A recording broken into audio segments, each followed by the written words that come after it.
Lors de ce 37e congrès de l'ASMO, il a beaucoup été question d'implants. On voit ça tout de suite dans le JT.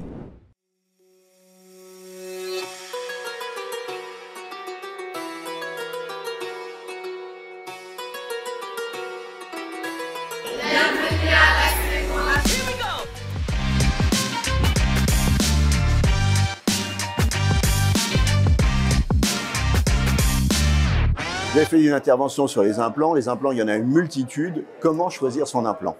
Alors, vous voulez parler des implants premium? Oui. Puisque les implants standards, ça fait des années qu'on les utilise. Et donc ça, tout le monde a trouvé ses habitudes et ses modèles d'implants. Mais en ce qui concerne les implants premium, il va déjà y avoir le frein du reste à charge pour le patient. Donc on a à la fois des ennuis pour pouvoir même proposer un torique où il y a un reste à charge. Et les implants premium, implants multifocaux ou head-off qui peuvent aussi être toriques, donc le coût augmente. Et alors le choix maintenant de l'implant va être fonction des habitudes du chirurgien qui sont à prendre. Parce qu'on a tellement de choix que certains implants ne sont pas disponibles dans tous les pays. Et en fonction de ce que le laboratoire vient vous présenter en salle d'opération, on finit par prendre des habitudes et exploiter tous ces nouveaux implants dont on va parler pendant plusieurs congrès, je pense. Alors, les implants, on a vu, il y en a une multitude, mais on n'a pas encore fini de les exploiter, qu'il y a déjà le futur des implants. C'est quoi le futur des implants premium? Alors, le futur des implants, moi j'ai déjà utilisé l'implant Caloon il y a pas mal d'années. C'est un implant que l'on pose et on met des lunettes anti-UV aux patients pendant un mois. Et alors, c'est un peu embêtant justement. Et au bout d'un mois, on le place devant une lampe à fente avec une lampe UV et on modifie en 30 secondes, 40 secondes avec un pattern la forme de l'implant pour lui donner une forme multifocale, par exemple. Ou alors, s'il y a une erreur réfractive, on peut induire de la myopie, de l'hypermétropie de -2 à +2. Donc, la société Caloon s'est retirée en Amérique, aux États-Unis pour avoir la FDA, et ils vont revenir en Europe avec cette technologie. Et ensuite, j'ai parlé du laser femtoseconde qui permettrait, dans l'avenir, de modifier la puissance d'un implant, une fois dans l'œil. C'est ça qui est intéressant. Quant au dispositif mécanique ou autofocus, je crois que c'est l'avenir. Oui. Alors ça, c'est l'avenir. Aujourd'hui aussi, vous utilisez un casque pour anticiper, parce que l'implant, oui, vous l'avez dit, c'est l'habitude du chirurgien, mais c'est aussi le patient. Tout à fait. Alors ce casque existe déjà. Donc c'est un casque qui s'appelle le Simvis, distribué par la société GECO, qui est en collaboration avec le CNRS espagnol.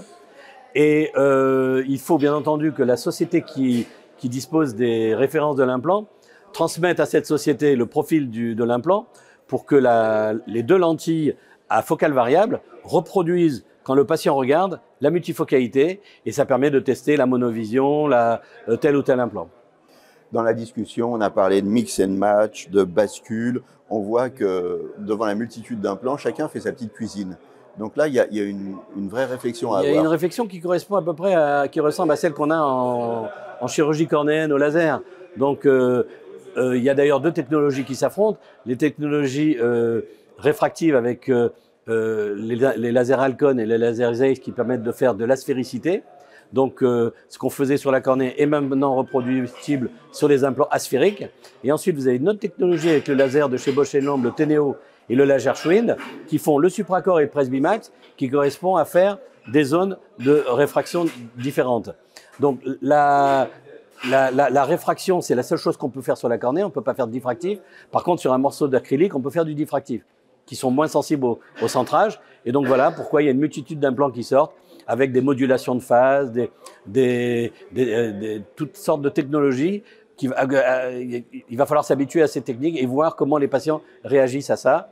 Et vous m'avez parlé de la société Cristallins qui distribue les implants Symbiose avec un implant mid et un implant plus qui correspond un peu à ce qu'on fait sur les lasers, le mild et le strong, ou le regular et le strong, sur le laser Teneo. Et ça permet d'avoir une complémentarité entre les deux yeux, avec l'œil dominé qui est préférentiel en vision de près et intermédiaire, et l'œil dominant en vision intermédiaire et vision de loin. Et vous avez comme au laser Blended Vision de chez Zeiss, une vision mélangée et qui permet pour le patient d'avoir une vision à toutes les distances.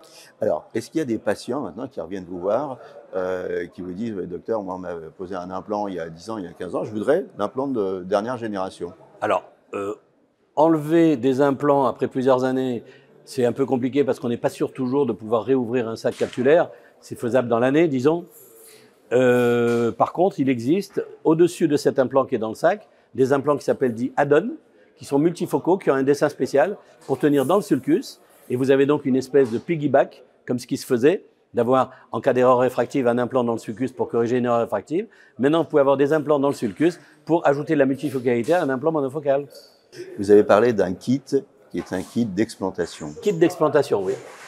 Très intéressant qu'il faut avoir au bloc. Jusqu'à maintenant, j'utilisais une anse cerneux. C'était un peu compliqué. Comme c'est des implants souples, on arrive en serrant le fil à couper l'implant en deux. Et actuellement, il y a une petite pince crantée qui permet de couper l'implant. Alors, on peut aller que jusqu'au centre de l'implant. On tourne ensuite l'implant pour faire une ouverture de l'autre côté. Et par 3 mm, on arrive à enlever 2 demi-implants dans le sens longitudinal et remettre un implant injectable multifocal, par exemple. Vaste sujet, on n'a pas fini d'en parler. Hein. Voilà.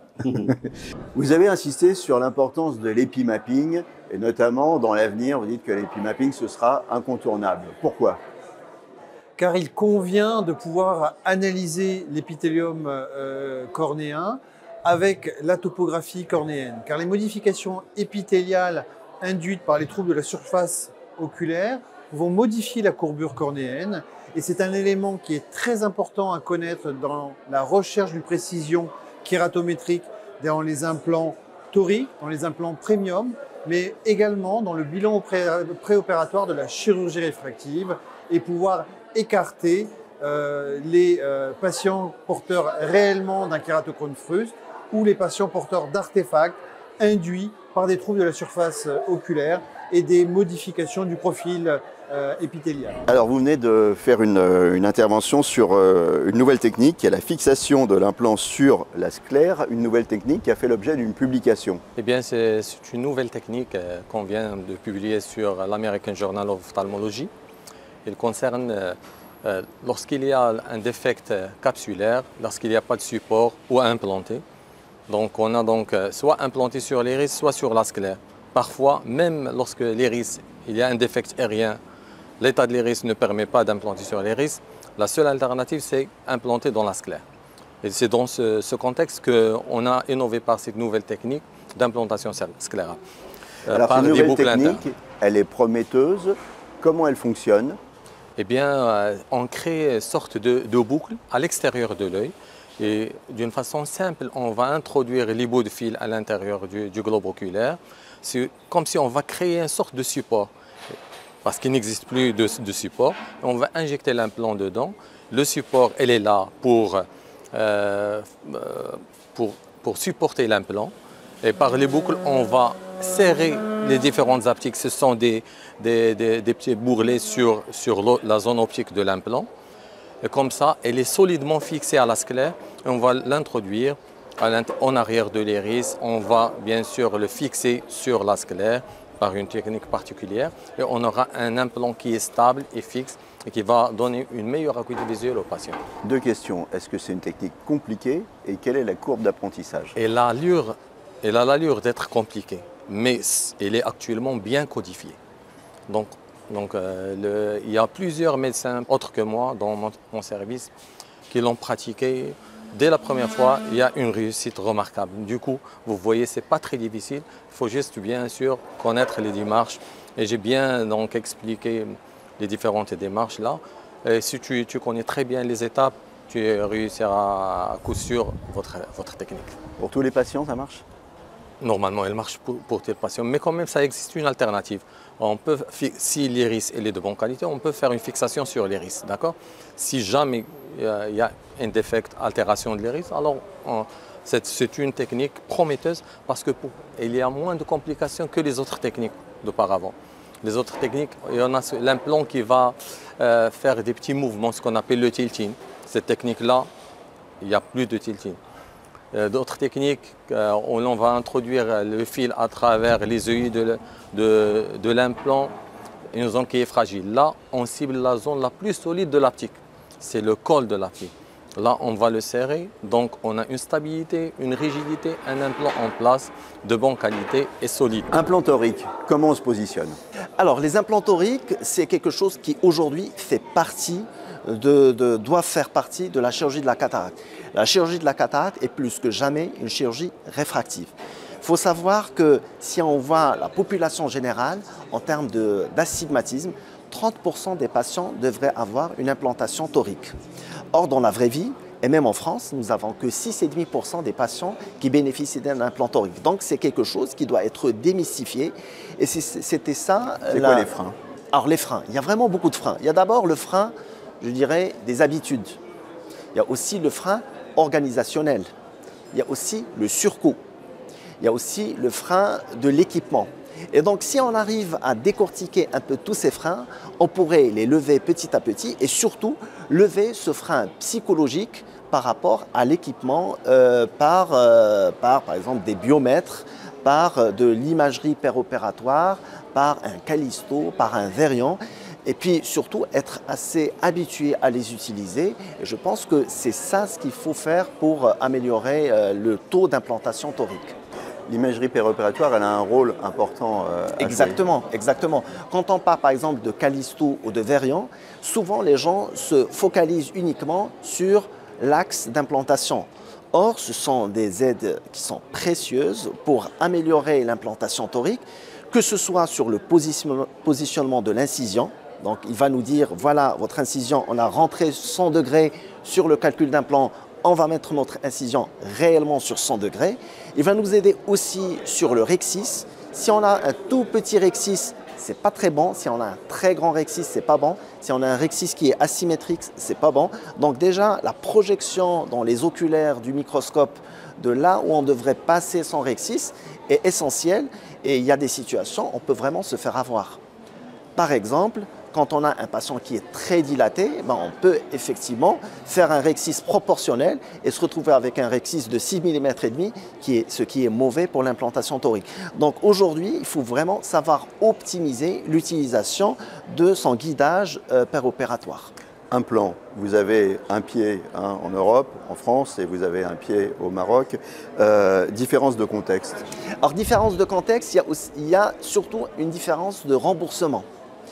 Au Maroc, les remboursements, effectivement, ne sont pas très importants, mais ceci dit, il y a une réelle volonté d'avancer. J'ai été vraiment hier très ravi de voir que la salle du cours était vraiment comble. Il y a un réel intérêt par rapport à l'implantation torique et je pense que cette nouvelle génération est en train de s'orienter vers ça. Calcul de l'implant en post-chirurgie réfractive, c'est pas si facile, il y a des pièges. Quels sont les pièges à éviter?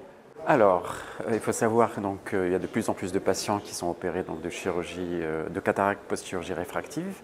Alors, il faut éviter les deux pièges suivants, c'est utiliser tout d'abord les dernières technologies pour éviter justement d'avoir un mauvais calcul de la kératométrie et un mauvais calcul de l'estimation de la profondeur, de la position de l'implant. Et donc, il faut utiliser la bonne technologie, les formules de dernière génération, c'est-à-dire la EXL et la barrette Trucca. Et c'est un des challenges de l'ophtalmologie puisqu'elle va bénéficier de l'intelligence artificielle bientôt, ce qui pourra optimiser encore plus donc, le calcul de ce type d'implant. Qu'est-ce qu'elle va amener l'IA justement? Alors l'IA avec actuellement donc, le recueil donc, de bases de données qui vont être de plus en plus importantes, ça va permettre justement d'optimiser le calcul puisque en ayant une base de données très très importante, on va pouvoir faire des formules qui sont adaptées à chaque patient et donc optimiser le calcul de cette puissance. Donc ça va être du calcul personnalisé. Ça va être customisé, personnalisé exactement, donc on va être de plus en plus précis possible. On est en train de rentrer dans l'ère de la précision la plus fine possible. Le JT de l'ophtalmologie avec le soutien de Zeiss.